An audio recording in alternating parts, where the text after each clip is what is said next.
Hello mga kasari! It's me, Jennifer Mejia, ang tindera ng bayan. Hello mga kasari! Kamusta po kayong lahat? No? Okay, magkano nga ba ang dapat na puhunan ng isang sari-sari store? No? Bago po natin sagutin yung mga kasari, tanungin muna natin yung sarili natin kung anong klaseng sari-sari store yung gusto po nating itayo. No? Kailangan magkaroon po muna tayo ng plano bago natin gawin ang isang bagay. Yan. Tanungin natin yung sarili natin kung gaano kalaki, magkano ba yung kakayanin kong pangpuhunan sa isang sari-sari store. Isipin natin kung anong klaseng sari-sari store yung gusto po nating itayo. Kung ito ba'y maliit lang na sari-sari store or yung medyo malaki na sari-sari store o yung talagang malaki.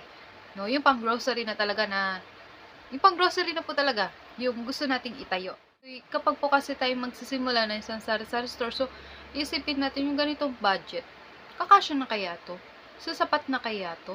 No? Ano-ano kayong mga mabibili ng ganitong puhunan? So yan, magkano nga ba yung dapat na puhunan ng isang sari-sari store? Okay, kapag nakapag-isip na po tayo ng kung anong klaseng sari-sari store yung gusto po nating itayo, gusto nating i-manage.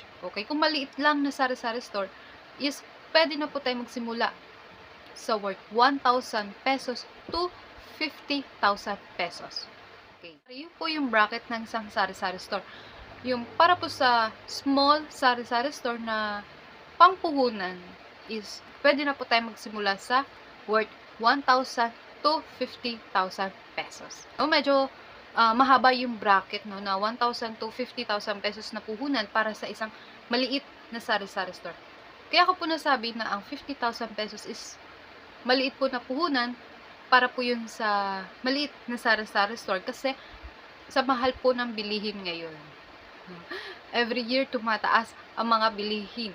Pakunti ng pakunti yung mga nabibili natin. No? So, kung nung dati yung 1,000 pesos, maraming tayong mabibili doon.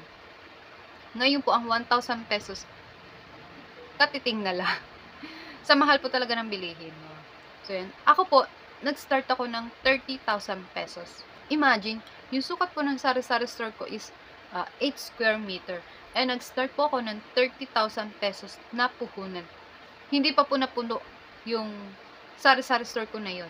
Year 2021 po ako nagsimulang sari-sari store. Sa 30,000 pesos po, hindi pa po puno yung sari-sari store ko. Hindi pa po kumpleto. Maraming kulang. So, year 2021 pa yun, mga kasari. Paano pa nga yung 2024? Diba? Ilang taon na rin na lumipas. Every year, tumataas ang mga bilihin. So, sa 30,000, siguro mangilan-ngilan na lang po talaga din. No? Kaya ko po nasabi na ang worth 50,000 pesos is maliit na puhunan po. Kung gusto po natin na maliit lang na sari-sari store. Pero pwede na natin simulan yan. Nakadepende na po sa atin kung paano natin ibabudget yung ating panimulang puhunan. Or kung magkano po yung available na pera natin ngayon, pwede na natin simulan yan. I-handle lang po natin na maayos yan. Yung 50,000 pesos po na puhunan para sa maliit na sari-sari store is budgetin natin. Maliit lang po yung quantity nun ng bawat item. Kaya kailangan po natin sipagan ang pamimili kapag tayo po yung nagsisimula ng isang sari-sari store. So yung mga kasari, ito pong sinishare ko sa inyo is based on my experience. No? So, para rin po ito sa mga gusto magtayo ng sari-sari store na walang idea at may mga katanungan. Binibigyan ko po kayo ng idea at kasagutan. Okay? 30,000 pesos po, based po yan sa experience ko noong nagsimula po ako ng sari-sari store. Marami pong kulang. Pero pwede na po nating simulan. Okay, yan. No? Kung gusto naman po natin na medyo malaki na sari-sari store. Doon tayo sa letter B, no? Medium size. Medium sari-sari store. Okay? So, yan. Yan yung mga 50,000 pataas. No? Siguro, worth 200,000 pesos. 50,000 to 200,000 pesos para po yan sa medium size na sari-sari store. Kung gusto nyo po magsimula ng medyo malaki na sari-sari store, yan. 50 to 200,000 pesos po. Specific ko po sa amount ng puhunan. No? Kasi, nilalagay ko rin po yung sarili ko kung ako po yung bagong magtatayo ng sari-sari store. Kasi gusto kong malaman sa ganitong pera, magkano kayo magkakasya? Sa ganitong pera, kasya na kaya 'to? No, mga gano'ng katanungan talaga, eh. May mga yung talaga yung mapapaisip ka kapagka tayo po'y nagsisimula pa lamang ng isang sari-sari store. Ano-ano kaya mabibili ko sa ganitong halaga, 'di ba? Nilalagay ko yung sarili ko sa yung magsisimula pa lang ng sari-sari store, nilalagay ko yung sarili ko po sa inyo, sa mga nagtatanong. Okay, yung mga yung gusto talagang malaman. Kaya nagbibigay po ako ng specific po talaga na amount na kung magkano talaga yung dapat na puhunan para sa sari-sari store. Pero depende na rin po talaga yan sa budget nyo.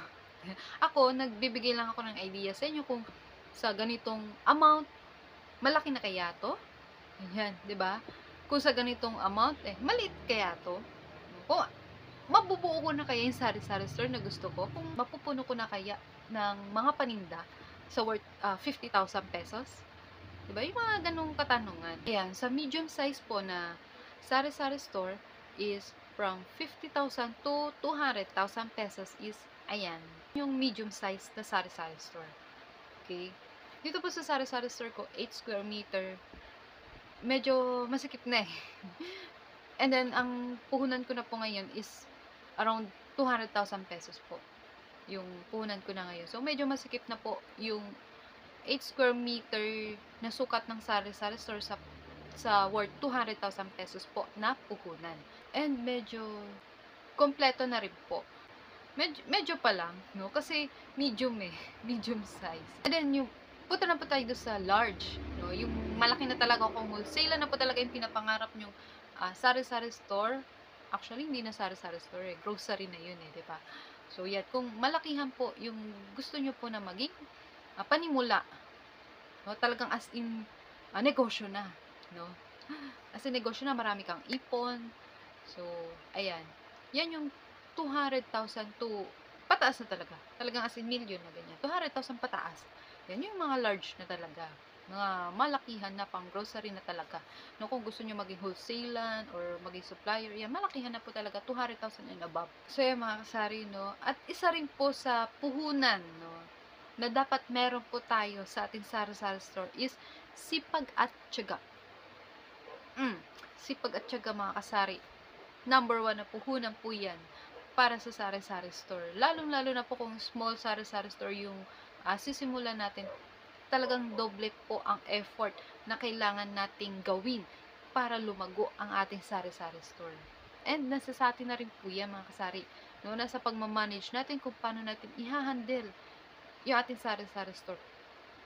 Pag na-handle po natin ito ng tama, siguradong lalago yung sari-sari store natin. So yan mga kasari, any amount po, pwede natin simulan ng ating sari-sari store. Okay? Nasa sa atin na lang po kung paano natin i-handle or i-manage yung ating sari-sari store para lumago po at tumagal yung ating sari-sari store. Okay?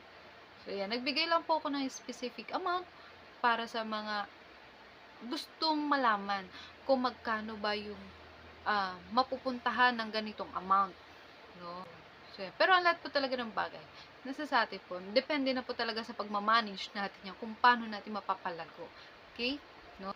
So, yan mga kasari, I hope nagkaroon po ng linaw kung magkano po yung dapat na puhunan para sa isang sari-sari store, no? Kung small, medium, or large na sari-sari store yung gusto nyo pong maging negosyo. I hope nagkaroon po kayo ng idea sa tulong ng video nito. Okay? So, yan. Hanggang dito na lamang po. Thank you for watching. Have a nice day. Bye-bye. Happy selling. God bless.